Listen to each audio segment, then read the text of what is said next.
Let's focus now on the newer manager, Sid. And as I mentioned before, Pochettino, and you wrote about it a couple of weeks ago, was at one stage ahead of the line. However, Barcelona, influenced by social media and the outcry from the fans, went for Ronald Koeman, who I think, am I out of order saying is an inferior manager? I don't know if we can say that for sure, because of course you're talking about managers in certain contexts. I think in terms of, if you like, the scale and how people look at these managers, I think you're right that Pochettino is ahead of Koeman. Koeman, though, don't underestimate the significance of Koeman for Barcelona, the amount of goodwill there is towards him, the sense as well that he's someone who can maybe lead a new project. But of course, this is a project that's incredibly difficult to see through as well. Why? Because Koeman is there because Bartomeu wants him. As I've said, from 15th of March next year, at some point, there will be presidential elections. The likely winner, although who knows for sure if he'll win, Victor Font, has already said, look, however well Koeman does, my managerial candidate is Xavi.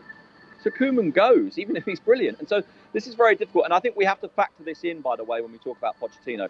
I think it's about the pressure on the board that they didn't go for Pochettino. But I also think, and although this hasn't come out yet, and although we haven't had this confirmed yet, I suspect that in the next 6 months or so, we will discover that Pochettino was reluctant as well. Because, of course, Pochettino's thinking, well, why do I go in now, knowing that in 6 months' time, even if I do very well, I probably won't continue? Why do I carry that burden when other big jobs might become available very soon? Who knows if the Paris Saint-Germain, now that they're in the Champions League final, probably not, but the Paris Saint-Germain job might become available. Who knows if maybe the Real Madrid job becomes available in the not-too-distant future, or the Manchester United job.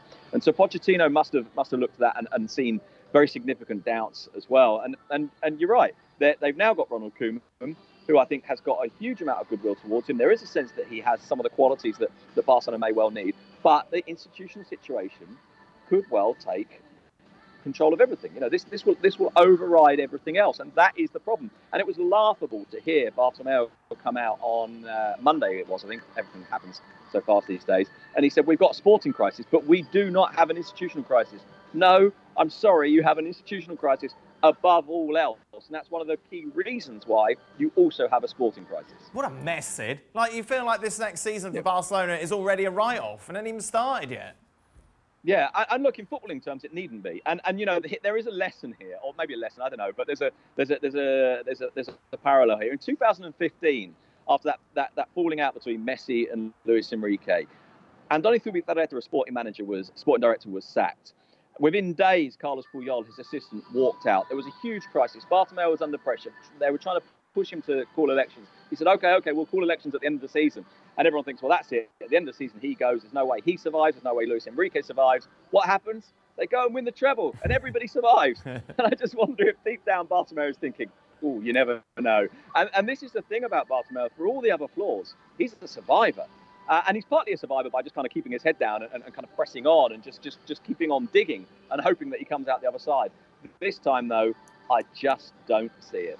Luis Suarez made reference to something similar in the interview, didn't he, Jules, when he was talking about the fact that, hey, look at Real Madrid last year when they got eliminated from the Champions League. We all thought everyone was past it. There was a disaster. Yet that midfield helped them win the La Liga this year. Yeah, that's right. And of course, there could be redemption there. And of course, they haven't become bad players overnight. But Luis Suarez doesn't look fit, for example. I think Sergio Busquets is half a second or a second slower than he used to be before.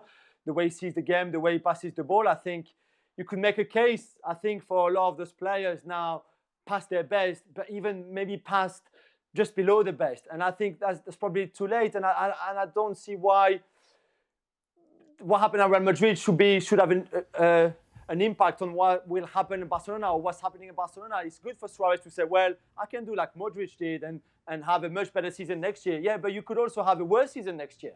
And I think this is a gamble right now that Barcelona cannot take. Yes, they need overhaul. They need to change a lot of things. And I think if you can get rid of some players, and you might not be able to get rid of all those players that we mentioned, all the over 30s, but if you can, if you have that chance, that opportunity, do it. It's a shame for Luis Suarez, who has still had a great career there. It's a shame for Busquets, who is a child of the club, etc., etc. But I think it's a bad time if you can sell some of them and get fresh blood in, younger player, better player, or at least certainly with better prospect and potential. Then you have to do it. You cannot rely on, well, maybe they could do this again next season. Thanks so much for watching ESPN on YouTube. And for more sports highlights and analysis, be sure to download the ESPN app. And for premium content and live streaming, subscribe to ESPN Plus.